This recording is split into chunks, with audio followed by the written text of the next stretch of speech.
E aí pessoal, tudo bem? Eu sou o João Marcos, aqui do Zé Genial. Nesse vídeo nós vamos ver mais um exercício preparatório para Olimpíadas de Física. É um exercício de eletrostática. E não é um exercício especificamente de uma Olimpíada de Física. Ele é um exercício da VUNESP. Mas ele é muito interessante, ele tem bastante a cara de um exercício de Olimpíada, porque ele precisa de um raciocínio bem abrangente. Então vamos ao exercício. Em um seletor de cargas, uma partícula de massa m, esta daqui, eletrizada com carga Qzinho e abandonada em repouso, ou seja, a velocidade inicial é igual a zero, em um ponto P, este ponto aqui. Entre as placas paralelas, estas duas, de um capacitor polarizado com um campo elétrico E. A partícula sofre deflexão em sua trajetória devido à ação simultânea do campo gravitacional e do campo elétrico. Existe o capacitor em um ponto Q, como registrado na figura. A pergunta é a razão entre Qzinho e M, né? Vai ser um exercício inteiro literal, em letra. Ele quer saber qual é o valor que tem se dividir a carga Qzinho pela massa M. Então, o que a gente precisa entender desse exercício? O que está acontecendo? Aqui tem uma partícula, tem massa M, carga Qzinho. Ela está sujeita a um campo gravitacional para baixo e a um campo elétrico para a direita. E o resultado da ação desses dois campos vai fazer essa partícula ter essa trajetória aqui, né, que está com essa seta aqui apontando. Essa trajetória que ela vai percorrer, esse é o seu deslocamento. Nós podemos ver que nós temos forças, né? E vamos marcar essas forças. Então vamos lá. Nós sabemos que tem um campo gravitacional para baixo e tem massa. Então aqui para baixo tem uma força-peso. Bom, tem uma partícula que está eletrizada e está sujeita a um campo elétrico. Então essa interação vai provocar o quê? Uma força elétrica. Vai acontecer uma força elétrica que é resultado da interação entre a carga e o campo elétrico. Essa força elétrica vai estar aqui, para a direita. Força elétrica. Por que ela está para a direita? Né? Ele não fala se essa carga é positiva ou negativa, mas a gente sabe que está para a direita justamente porque a trajetória percorrida é essa daqui, né? Um pouco para baixo, um pouco para a direita. Se o peso está para baixo, o único jeito dessa partícula percorrer essa trajetória, ou seja, indo um pouquinho para a direita, é porque tem uma força para a direita. Então a gente pode deduzir as duas forças que nós temos aqui. Agora, vamos pensar. Se a partícula vai percorrer essa trajetória aqui, que eu estou desenhando agora em vermelho. Então, se ela sair do repouso, ou seja, a velocidade inicial é igual a zero, e depois ela tem movimento, então porque ela acelerou. Então ela tem força resultante, vou chamar de R. A força resultante que está acontecendo é essa daqui, que vai fazer que a partícula tenha esse deslocamento. Nós sabemos que nós temos peso no eixo Y e força elétrica no eixo X. Né? Eu vou até aqui escrever uma pequena referência para a gente se orientar. Aqui o eixo X, aqui o eixo Y.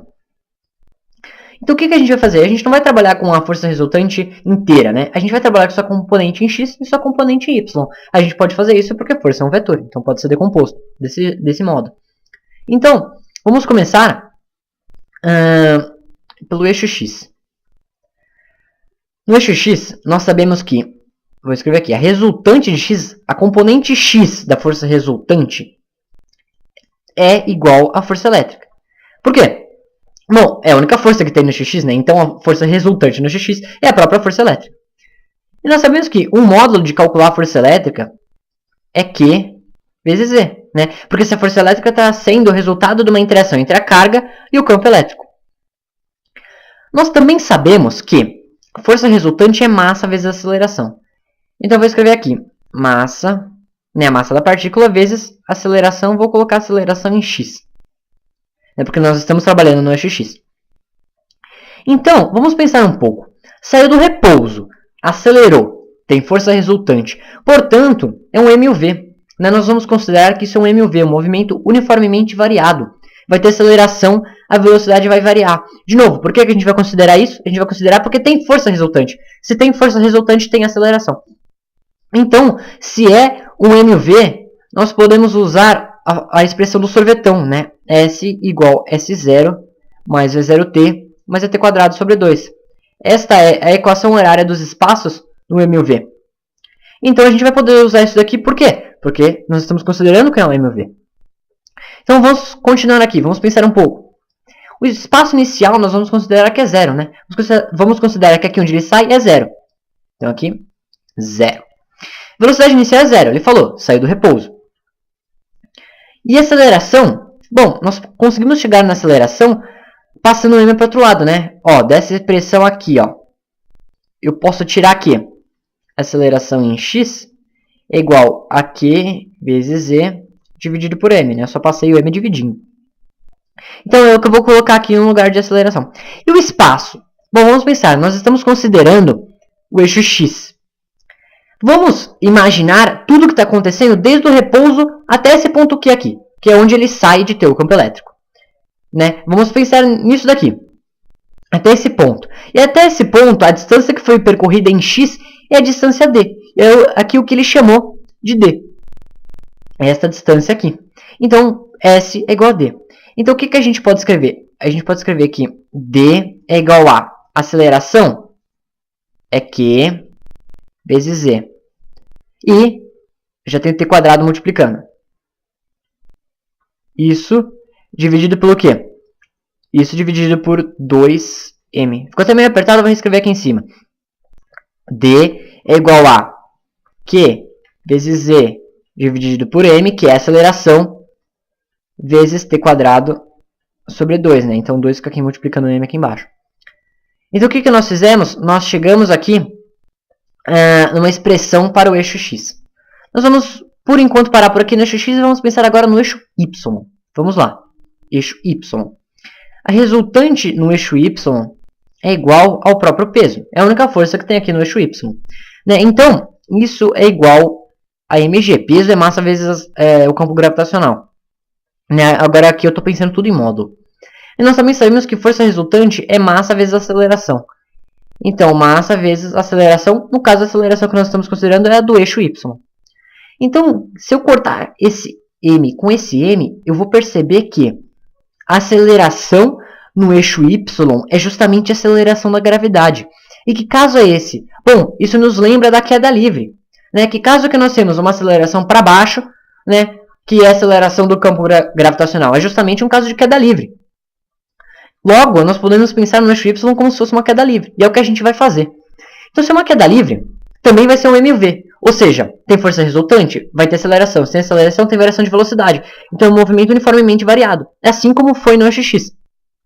Então, a gente também vai poder usar a expressão do sorvetão, né, que é a equação horária dos espaços para o mv. Então, S igual a S0 mais E0t mais AT quadrado dividido por 2. Então, vamos pensar aqui. O espaço inicial também vai ser zero. A gente vai considerar que aqui o ponto B é o espaço igual a zero. Velocidade inicial também é igual a zero. Ele falou, saiu do repouso. E aceleração, no caso, é a aceleração da gravidade. A gente sabe disso. Né? Aqui, aceleração da gravidade. A gente acabou de deduzir isso, que a aceleração em y é igual à aceleração da gravidade. E qual que é o espaço percorrido? Bom, o espaço percorrido em y, nós também vamos considerar, né, para a gente trabalhar no eixo x e no y, tudo no uniforme, nós vamos considerar o deslocamento até aqui esse ponto Q. E o deslocamento em y que teve até chegar aqui no ponto Q foi h aqui, foi essa altura h. Né, o deslocamento até o ponto Q em x foi d, em y é o h. Então, no lugar de s, eu vou colocar h. Então, a gente vai chegar aqui, h é igual a gt quadrado sobre 2. Agora vamos pensar. Nós temos Q e 2mt quadrado desse lado. Nós temos gt quadrado desse lado, sobre 2. E o h. Né? Isso no eixo x e no eixo y. Nós temos essas duas expressões. Nas duas nós temos t quadrado. Então o que a gente vai fazer? A gente vai substituir o t quadrado. Né? A gente vai substituir de uma na outra. Como que a gente vai fazer isso? Vamos isolar o t quadrado aqui nessa primeira. Então, eu vou passar o g dividindo e 2 multiplicando. Então, vamos chegar aqui. T quadrado é igual a 2h sobre g. E a gente vai pegar esse 2h sobre g e vamos colocar aqui no lugar do t quadrado. Porque t quadrado é igual a isso. Por que a gente pode fazer isso? Por que a gente pode substituir? Porque nós estamos considerando todo o deslocamento até o ponto Q. Mesmo que a gente tenha trabalhado em eixos separados, a gente pode fazer isso porque o deslocamento também é um vetor. Mas isso é como a gente está trabalhando. Mas na realidade, ele falou, é uma ação simultânea. Na realidade, o que acontece é tudo ao mesmo tempo. Então, para ele chegar aqui nesse ponto Q, Ao mesmo tempo ocorreu esse deslocamento h em y e esse deslocamento d em x. Então tudo isso ocorreu ao mesmo tempo para que ele chegasse até esse ponto Q. Então o tempo é igual para os dois, por isso que a gente pode fazer essa substituição. Eu nem escrevi também aqui nesse exercício, mas o exercício original da VUNESP, ele pede essa razão Q sobre M nos termos do campo gravitacional E, G e das distâncias D e H, né? Como está anunciado. Então a gente nem pode usar o tempo, né? Ele não falou nada de tempo. A gente vai ter que usar o que ele realmente deu. Até por causa disso que a gente vai tirar o tempo daqui, né? A gente vai substituir de um em outro. Então vamos continuar aqui as contas para acabar com o exercício. No lugar de t quadrado, eu vou colocar o valor de t quadrado, que é 2h sobre g. Então nós vamos chegar aqui. D é igual a Q vezes Z, isso dividido por 2m. E eu vou colocar 2h sobre g, no lugar de t quadrado, porque t quadrado é igual a 2h sobre g. Então 2h, isso dividido por g. Então eu vou cortar um 2 com 2 aqui. 2 com 2. E vamos lembrar, o que ele quer? Ele quer a razão Q sobre M, né? Vou colocar aqui em outra cor. Ele quer esta razão aqui, Q sobre M. Então, nós vamos isolar isso daqui. Nós vamos passar tudo para o outro lado, ou seja, o G multiplicando e o E e o H dividindo. Né? Então, nós vamos chegar aqui. Q sobre M é igual a D vezes G dividido por E vezes H. Nós acabamos de resolver o exercício. Nós descobrimos que a razão Q sobre M é igual a distância D, que é percorrida em x, vezes o campo gravitacional, dividido pelo campo elétrico, vezes h, que foi a distância percorrida em y. Então é isso, um exercício muito interessante. Bons estudos, um abraço e até a próxima.